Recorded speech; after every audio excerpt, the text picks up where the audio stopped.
আসসালামু আলাইকুম, সবাইকে স্বাগতম।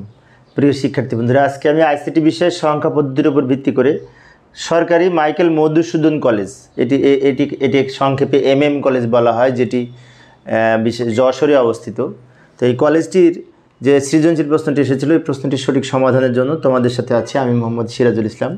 চলো শুরু করা যাক। প্রথমে প্রশ্নটা দেখে নিই, প্রশ্নে কি বলা আছে। এই যে প্রশ্নটা আমি উপস্থাপন করলাম, দৃশ্যকল্প 1, দৃশ্যকল্প 2, দুইটা দৃশ্যকল্প দেওয়া আছে। তো এর আলোকে আমরা গ এবং ঘনং প্রশ্নের উত্তর দেওয়ার চেষ্টা করব। গণঙে বলেছে দৃশ্যকল্প 1-এর উল্লেখিত হট চিহ্নতে মান নির্ণয় করো।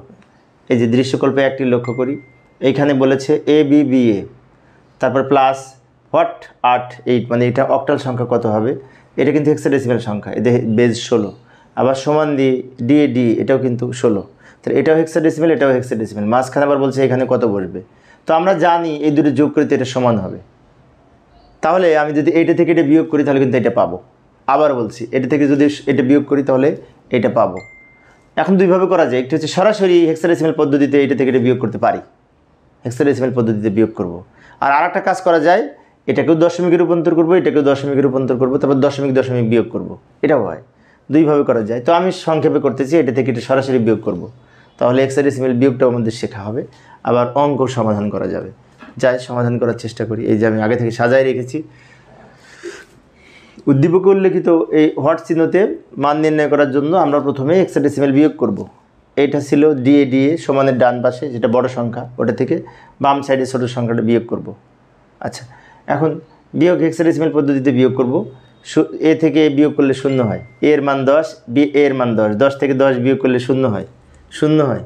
এ থেকে এ বিয়োগ করে 0 হয়, হাতে কিছু নাই। আবার ডি এর মান 13, বি এর মান 11।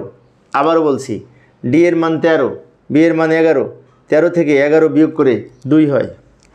সহজ বিয়োগ, কিন্তু এইখানে একটু প্রবলেম হবে তোমাদের। এর মান হচ্ছে 10, বি এর মান 11, 10 থেকে 11 বাদ যায় না। তখন কি করব, এখান থেকে এক ধার করে একে দিব। একে যখন দিব, এর সাথে 16 যোগ হবে, কারণ এটি যেহেতু 16 ভিত্তিক সংখ্যা। তাই আমরা যদি কখনো এখান থেকে ধার করে উপরে দিই তাহলে সেখানে 16 যোগ হবে।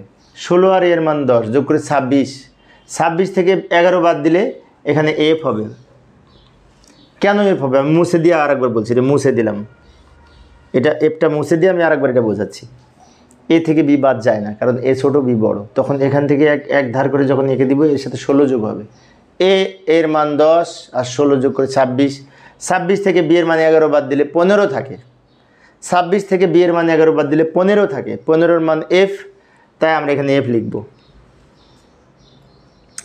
আবার এই সংখ্যাটাকে ফেরত দিলে এর সাথে 1 যোগ করে বি হবে, মানে কি 11 হবে।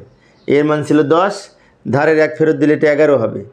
তাহলে ডি এর মান 13 আর এটা 11, 13 থেকে 11 বিয়োগ করে 2 হবে। এটা হচ্ছে বিয়োগফল। এখন আমাদের বলেছিল পার্থক্য, এই যে হট চিহ্ন এইটা, যেটা এটাই এখানে বসবে, কিন্তু এখানে অক্টাল দেয়া। অক্টাল যেহেতু দেয়া আছে, তাই আমরা এটাকে আবার অক্টালে রূপান্তর করব। তো অক্টালে রূপান্তর করার জন্য এটাকে প্রথমে বাইনারি করব, তারপর অক্টাল করব। তো যাই সমাধান করার চেষ্টা করি। এই যে প্রথমে 2F20 এগুলোর সমকক্ষ এখানে 4 বিট করে বান। তো আমরা এই কোড ধরে যদি 2 এর মান বের করতে চাই, 2 যেখানে আছে সেখানে 1, বাকিগুলো 0, এটা হবে। এফের মান 15, সবগুলি যোগ করে 15, তো 4টে 1 হবে। এই ধরনের অঙ্ক আমি আগে দেখিয়েছি, সেজন্য একটু দ্রুত বলছি। আবার এই 2 এর মান এটা হবে, 0-এর মান 4টা 0। এবার এখান থেকে অক্টালে রূপান্তর করার জন্য এই দিক থেকে 3টা বিটে ভাগ করব। এই ডান দিকের 1 2 3 এই 3টা আগে নিলাম, তারপরে 100 এই 3টা, তারপরে আবার 100 এই 3টা, তারপর 3টা 1, তো 0 1 0। বামে 0 না লিখলে হয়, বামে 0 দাম নেই। এখন এটা থেকে যখন অক্টাল করব তখন এই 421 কোড ধরে, 3 বিট যেহেতু অক্টালের কোড, ওইটা ধরে করতে পারবো। এটার সাথে যদি এটা মিলাই, তার প্রথমে 2 হবে। কেন 2 হবে, এই যে 1 আছে মাঝে, তো মাঝে 2 আছে, তাই 2 হবে। এখানে যেহেতু 3টা 1, তা 3টা সংখ্যা যোগ করে 7 হবে। প্রথমে 1, তা প্রথমে 4 এখানে হবে। আবার এখানে প্রথমে 1, তার মানে কি 4 এখানে লিখতে হবে।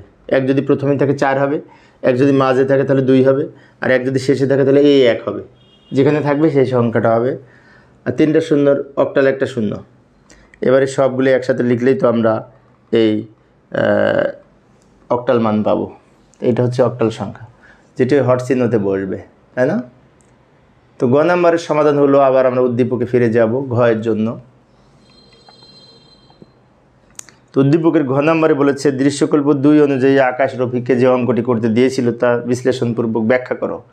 দৃশ্যকল্প 2 কি বলেছে, আকাশ রফিককে 2 এর পরিপূরক পদ্ধতি ব্যবহার করে 25 থেকে 50 বিয়োগ করতে বলেছে, 25 থেকে 50 মাইনাস করতে বলেছে। তাহলে ছোট সংখ্যা থেকে বড় সংখ্যা মাইনাস করতে হবে, তা আবার 2 এর পরিপূরক পদ্ধতিতে, মানে যোগের মাধ্যমে। কিভাবে করব, তাই না? এখানে একটি বিষয় বলে রাখি, যদি বলতো দুইটা সংখ্যার পার্থক্য নির্ণয় করো, তাহলে বড়টা থেকে ছোটটা বিয়োগ করতাম, কিন্তু সেটা বলেনি। বলেছে সরাসরি এইটা থেকে এটা বিয়োগ। তার মানে কি, এখানে এই সংখ্যাটাকে 2 এর পরিপূরক করা লাগবে। আমরা এখন বিয়োগ করতে হলে 25 মাইনাস 50 দিব, তো 50-র আগে মাইনাস হচ্ছে, সেজন্য 50-কে 2 এর পরিপূরক করব। তার আগে একটি বিষয়, এটার বাইনারি মান নির্ণয় করব, এটার বাইনারি মান নির্ণয় করব, তারপরে এই বাইনারি সংখ্যাটিকে 2 এর পরিপূরক করব। যাই সমাধান করার চেষ্টা করি। এই যে দৃশ্যকল্প 2 এর রফিককে 2 এর পরিপূরক পদ্ধতি ব্যবহার করে 25 থেকে 50 বিয়োগ করে দেখাতে বলা হয়েছিল, তা নিম্নের সমাধান করা হলো। এখানে সমাধানটি হবে 25 মাইনাস 50, মানে 25 মাইনাস 50।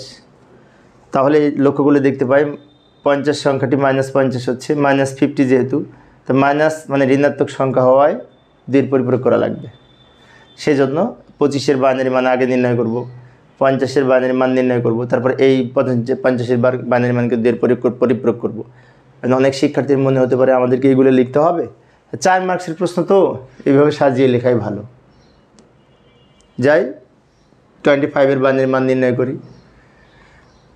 প্রথম সংখ্যা 25-কে যদি বাইনারি মান নির্ণয় করি, বাইনারির বেস 2 দিয়ে ভাগ করব, ভাগ করে ভাগফল 12 ভাগশেষ 1, 12-কে 2 দ্বারা ভাগ করলে ভাগফল 6 ভাগশেষ 0, 6-কে 2 দ্বারা ভাগ করলে ভাগফল 3 ভাগশেষ 0, 3-কে 2 দ্বারা ভাগ করলে ভাগফল 1 ভাগশেষ 1, 1-কে 2 দ্বারা ভাগ করা যায় না, তখন এখানে 0 হবে, আর এই 1 শেষে লিখব।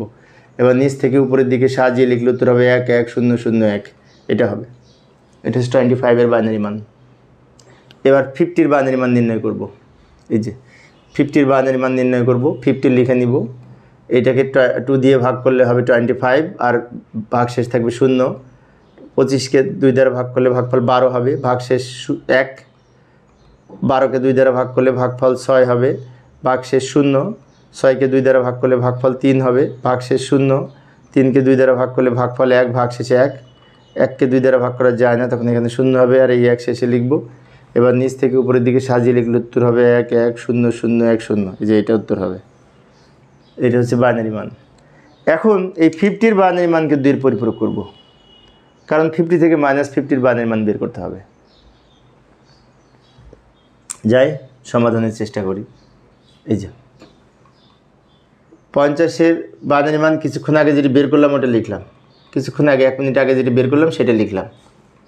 এবার এটাকে উল্টায় লিখে 1-এর পরিপূরক মান নির্ণয় করব। এখানে উপরে 0 থাকলে 1, 1 থাকলে 0, 0 থাকলে 1, 1 থাকলে 0, 0 থাকলে 1, এটা হচ্ছে 1-এর পরিপূরক মান। উল্টিয়ে লিখলাম, উপরে 0 থাকলে নিচে 1, 1 থাকলে 0, এইভাবে লিখে এবার এই লাইনের সাথে 1 যোগ করব। 1 যোগ করে এখানে যেটি পাবো সেটা 2-এর পরিপূরক মান, এই যে 1।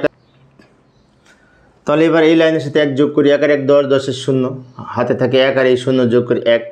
এবার হাতে আর কোনো সংখ্যা নাই, এখানে যা আছে লিখে দিব।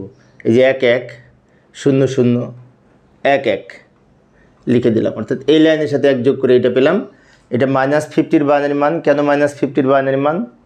আমরা জানি এই যে 8 বিট রেজিস্টারের প্রথম বিটকে সাইন বিট বলে, চিহ্ন বিট বলে। চিহ্ন বিট 0 হলে সংখ্যাটি পজিটিভ হয়, চিহ্ন বিট 1 হলে সংখ্যাটি নেগেটিভ হয়। তো চিহ্ন বিট যদি 1, তাই সংখ্যাটি মাইনাস হয়েছে, তাই না? অনেক শিক্ষার্থীর মনে হতে পারে চিহ্ন বিট কি? চিহ্ন বিট হচ্ছে প্লাস মাইনাস নির্ধারণকারী বিট। 0 দ্বারা প্লাস বোঝায়, 1 দ্বারা মাইনাস বোঝায়। আবার আমরা উদ্দীপকে ফিরে যাব, না উদ্দীপকে না, এটার বাকি অংশটুকু করব। বাকি অংশটুকু, আচ্ছা আমি একটু ব্যাকে যাচ্ছি, কি করব লক্ষ্য করি। এবার শেষ পর্যায়ে এসে এই মাইনাস 50-র মানের সাথে ওই যে আরেকটা 25-এর বাইনারি মান ছিল ওইটার বাইনারি যোগ করব, 8 বিট রেজিস্টারে সাজিয়ে লিখে। শেষ ধাপ ওইটা এটা যোগ করব। এই যে লক্ষ্য করি, প্রথমে 25-এর বাইনারি মান আমরা এখানে লিখব, কিছুক্ষণ আগে পেয়েছি এই যে এইটা। তো এখানে 1 2 3 4 5টা বিট আছে, 5টা সংখ্যা আছে। বাম দিকে আরও 3 বিট নিয়ে 8 বিট তৈরি করে নিব। এবারে নিচে মাইনাস 50 লিখব, -50 বাইনারি মান কিছুক্ষণ আগে 2 পরিপূরক করে পেয়েছি, ওই মানটা লিখব। -50 বাইনারি মান 2 পরিপূরক করে যেটা পেয়েছি সেটার মান লিখব।